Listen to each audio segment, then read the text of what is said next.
2023년 12월 서울 변두리의 낡은 다세대 주택. 한겨울 칼바람이 창틈으로 비집고 들어오는 작은 방에서 김순자 할머니는 떨리는 손으로 난방비 고지서를 바라보았다. 92세의 노인의 주름진 손가락이 숫자 위를 더듬었다. 58만 원. 그녀의 한 달 수급비보다 많은 금액이었다. 순자 할머니는 가스레인지 불을 끄고 냉장고 코드를 뽑았다. 전기장판 하나로 이 겨울을 나야 했다. 베란다에 널린 빨래는 꽁꽁 얼어 나무토막처럼 딱딱하게 굳어 있었다. 순자 할머니는 울퉁불퉁한 관절로 빨래를 집어 방 안에 들였다. 손자 민석이 오늘 저녁에 온다고 했기 때문이다. 한 달에 한 번 오는 손자를 맞이하는 일은 그녀의 유일한 기쁨이었다. 아파트 현관문이 요란하게 열리는 소리가 들렸다. 손자가 아니었다. 2층에 불법으로 새들어 사는 김대철이 술에 취해 귀가하는 소리였다. 그는 집주인인 순자 할머니를 무시하며 월세를 내지 않은 지 6개월이 넘었다. 이미 여러 차례 나가달라고 요청했지만 대철은 오히려 할머니를 위협하며 떠나지 않았다. 대철이 순자 할머니의 방문을 거칠게 두드렸다. 방문 앞에 선 그는 할머니에게 말했다. 이번 달 관리비도 할머니가 내라고. 자신은 돈이 없다고. 순자 할머니는 말없이 고개를 숙였다. 대철은 비웃으며 할머니를 쓸모없는 늙은이라고 부르며 자신의 방으로 돌아갔다. 창밖으로 눈이 내리기 시작했다. 순자 할머니는 옷장 깊숙한 곳에서 낡은 금속 상자를 꺼냈다. 그 안에는 60년 전 찍은 사진 한 장과 낡은 수첩, 그리고 작은 열쇠가 들어 있었다. 사진 속 젊은 여성은 군복을 입고 당당하게 서 있었다. 지금의 순자 할머니와는 전혀 다른 모습이었다. 저녁이 되자 손자 민석이 도착했다. 대학원생인 그는 바쁘다는 핑계로 할머니를 자주 찾아오지 않았다. 사실 그는 할머니가 부끄러웠다. 동네 사람들 사이에서 정신이 온전치 않다는 소문이 있는 할머니가 자신의 학업과 미래에 방해가 된다고 생각했다. 민석은 할머니에게 요양원에 들어갈 생각이 없냐고 물었다. 이제 혼자 살기 힘들지 않냐면서. 순자 할머니는 무언가 말하려 했지만 민석은 들으려 하지 않았다. 대신 몇 장의 서류를 내밀었다. 이 집을 팔고 요양원에 들어가기 위한 서류들이었다. 순자 할머니는 서류를 보며 고개를 저었다. 그녀에게 이 집은 단순한 재산이 아니었다. 60년간의 비밀이 묻혀 있는 곳이었다. 민석은 짜증을 내며 서류를 다시 가방에 넣었다. 그리고 바쁘다는 핑계로 서둘러 자리를 떴다. 혼자 남은 순자 할머니의 눈에서 눈물이 흘러내렸다. 창밖으로 보이는 눈은 더욱 거세게 내리고 있었다. 할머니는 옷장에서 꺼낸 금속 상자를 다시 열어 사진을 바라보았다. 그리고 작은 수첩에 무언가를 적기 시작했다. 떨리는 손으로, 하지만 놀라울 정도로 명확한 글씨체로.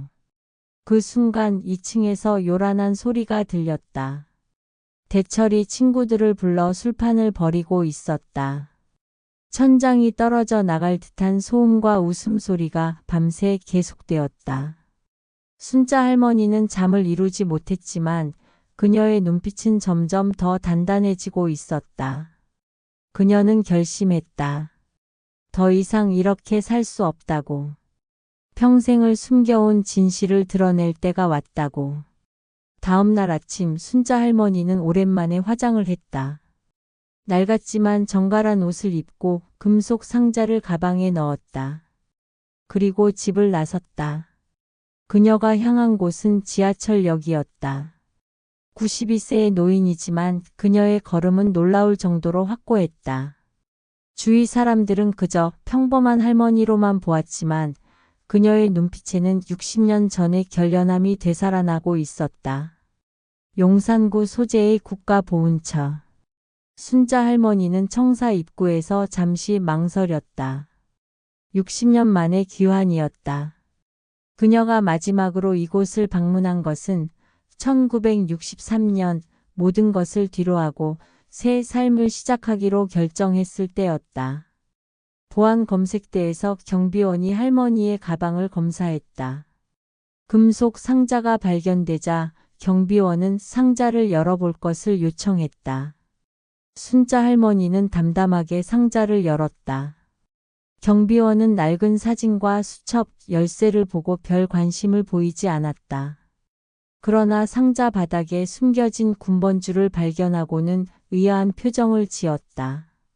할머니는 담당 공무원에게 자신이 1950년대 특수임무를 수행했던 요원이었다고 말했다.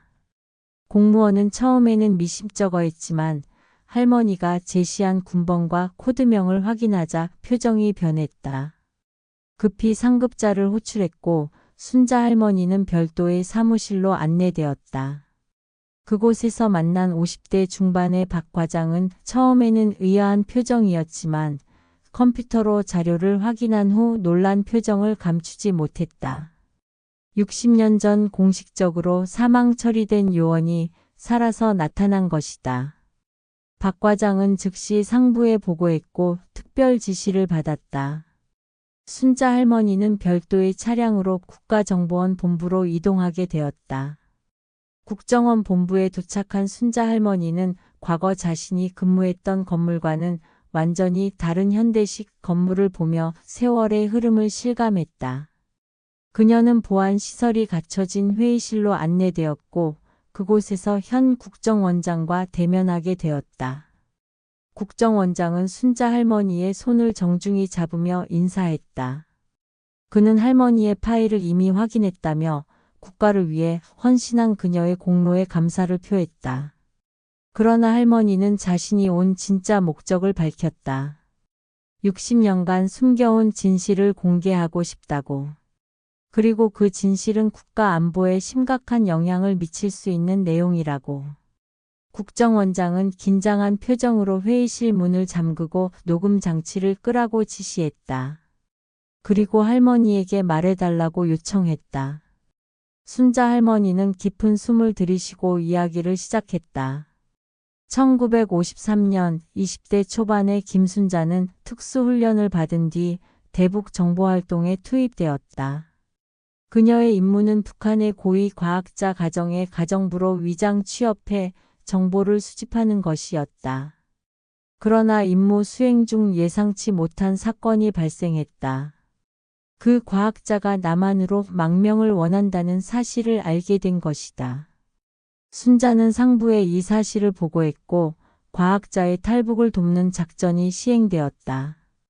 그러나 작전 당일 충격적인 진실이 드러났다. 과학자는 진짜 망명을 원한 것이 아니라 남한의 정보망을 파악하려는 북한의 함정이었던 것이다. 작전은 실패로 돌아갔고 순자의 동료 요원들은 모두 사살되었다.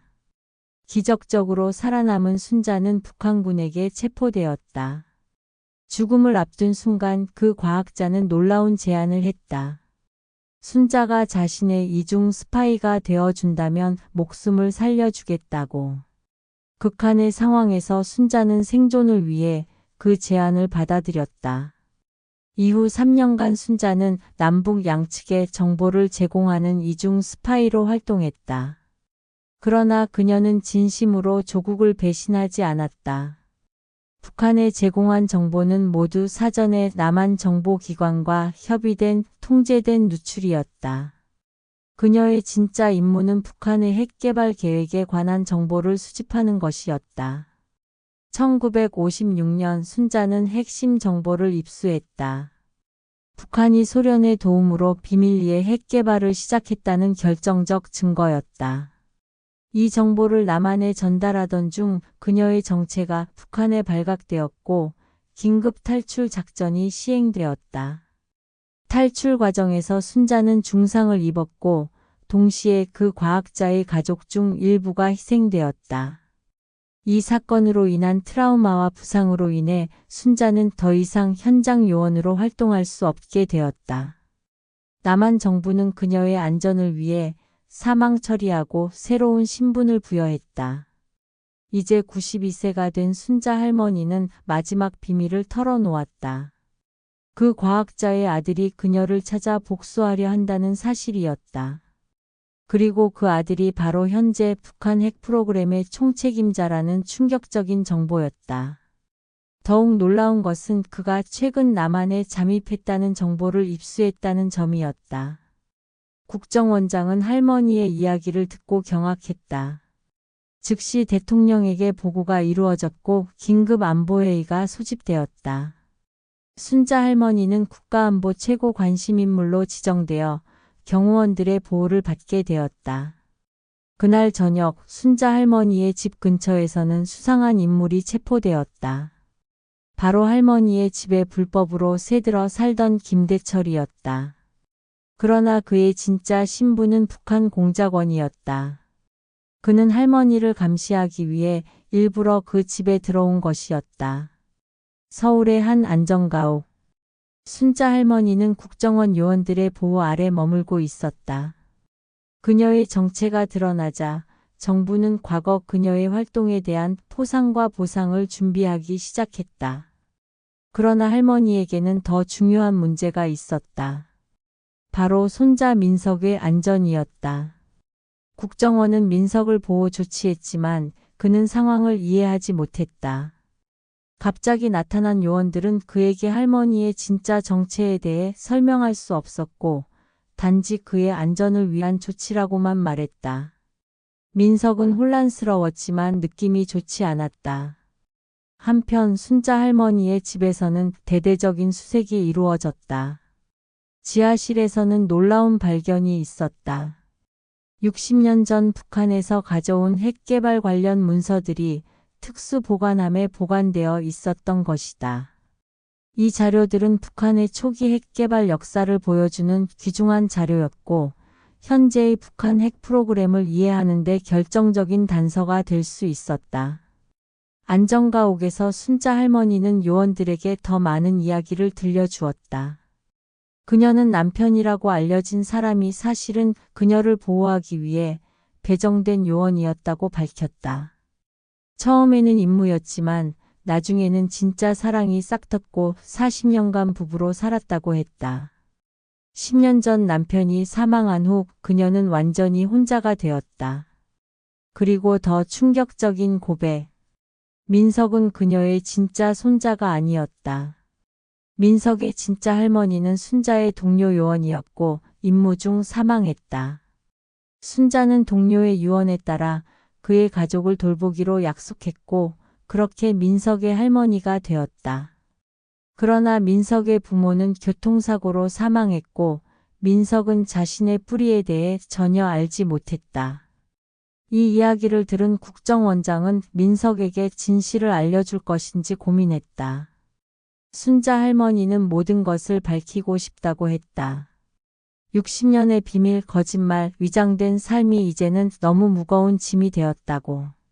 그날 밤 안전가옥의 경비가 강화되었다. 정보에 따르면 북한 공작원들이 할머니를 노리고 있다는 첩보가 입수되었기 때문이다. 국정원은 할머니의 신변 보호를 위해 최고 수준의 경호를 배치했다. 다음 날 아침 순자 할머니는 국정원장과의 면담에서 마지막 비밀을 밝혔다. 그녀가 지하실에 숨겨둔 것은 문서만이 아니었다. 그곳에는 60년 전 북한에서 가져온 초기 핵 개발 관련 물질의 샘플도 있었다. 당시로서는 그 가치를 정확히 알 수 없었지만 현대 기술로 분석하면 북한 핵 프로그램의 DNA를 파악할 수 있는 결정적 증거가 될 수 있었다. 국정원장은 즉시 특수부대를 할머니의 집으로 파견했다. 그러나 너무 늦었다. 이미 북한 공작원들이 그곳을 급습해 지하실을 뒤지고 있었던 것이다. 긴급 작전이 시행되었고 총격전 끝에 북한 공작원들은 사살되거나 체포되었다. 그러나 그들이 찾던 핵물질 샘플은 이미 할머니의 집에 없었다. 사실 순자 할머니는 오래전부터 이날을 준비해왔다. 그녀는 진짜 샘플을 60년 전 다른 장소에 숨겨두었던 것이다. 바로 용산구 소재의 옛 군사기지 지하벙커였다. 국정원 특수팀이 그곳에서 완벽하게 보존된 샘플을 발견했고, 이는 현대 과학 장비로 분석이 가능한 상태였다. 이 샘플의 발견은 국제적으로 큰 파장을 일으켰다. 유엔 안보리 긴급회의가 소집되었고, 북한 핵 프로그램에 대한 새로운 제재 논의가 시작되었다. 순자 할머니의 60년 전 임무가 마침내 완수된 순간이었다. 국가안보회의 긴급 소집.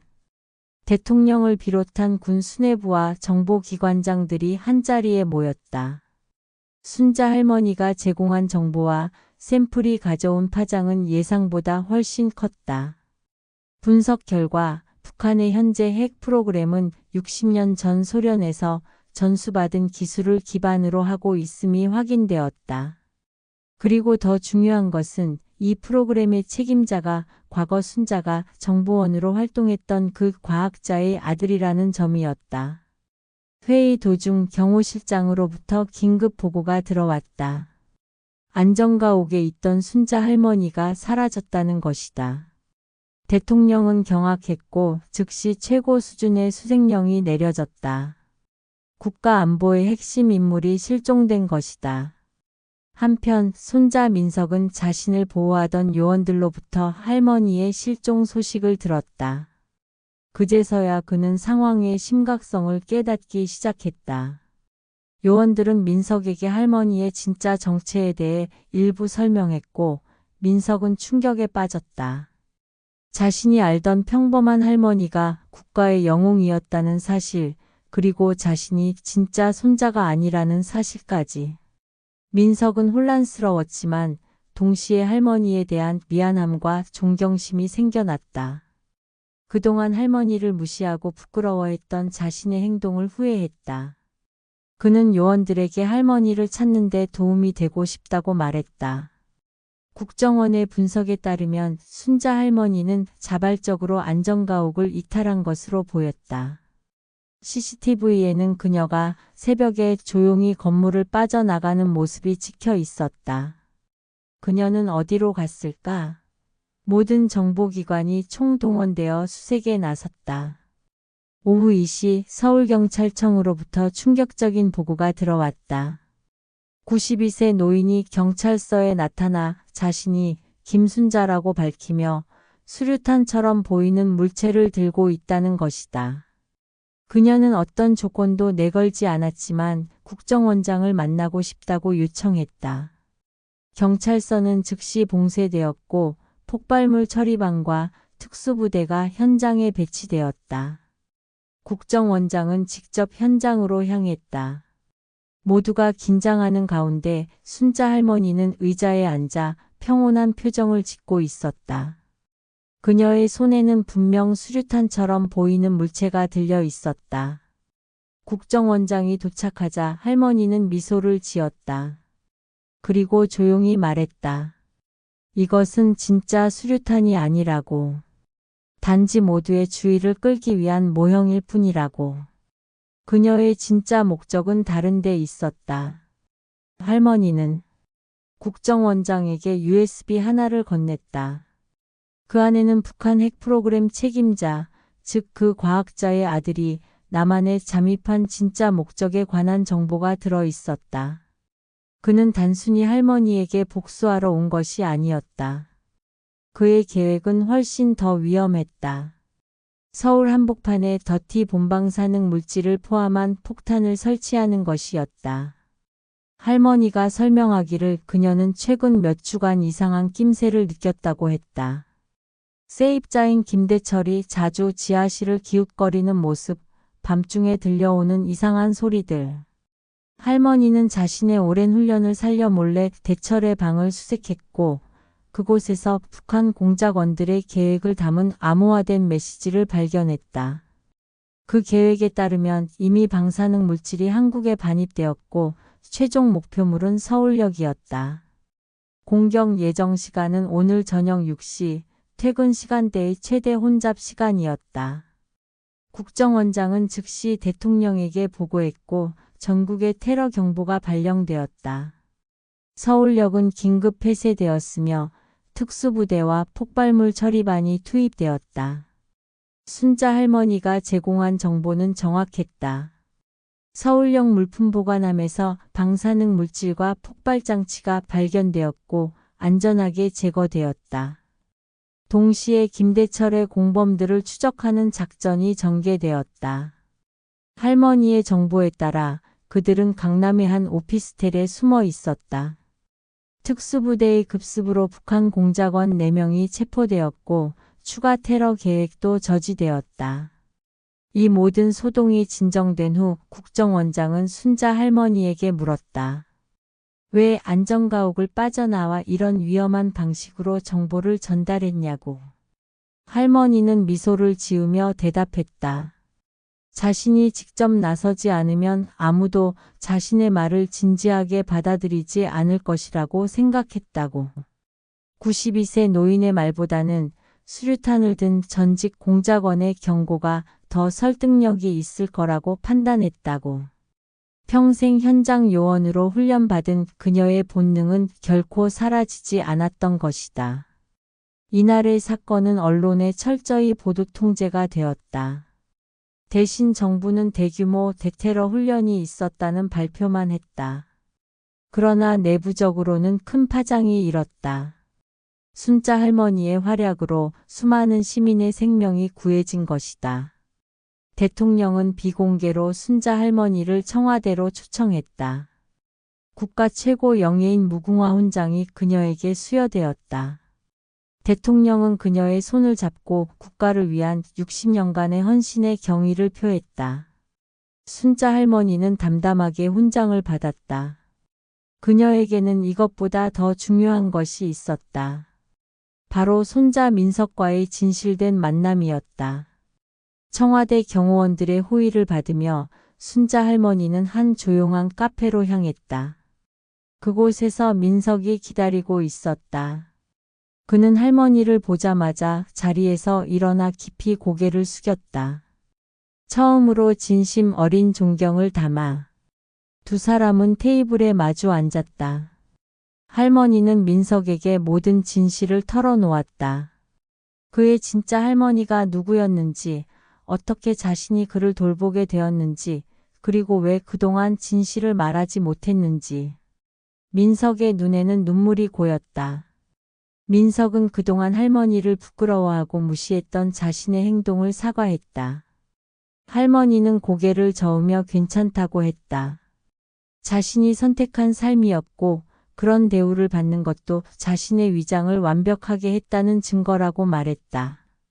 그 말에 민석은 더욱 고개를 숙였다. 할머니는 민석에게 특별한 선물을 건넸다. 그의 진짜 할머니, 즉 순자의 동료 요원이었던 여성의 사진과 유품이 담긴 작은 상자였다. 민석은 처음으로 자신의 진짜 뿌리를 마주했다. 사진 속 젊은 여성은 그와 놀랍도록 닮아 있었다.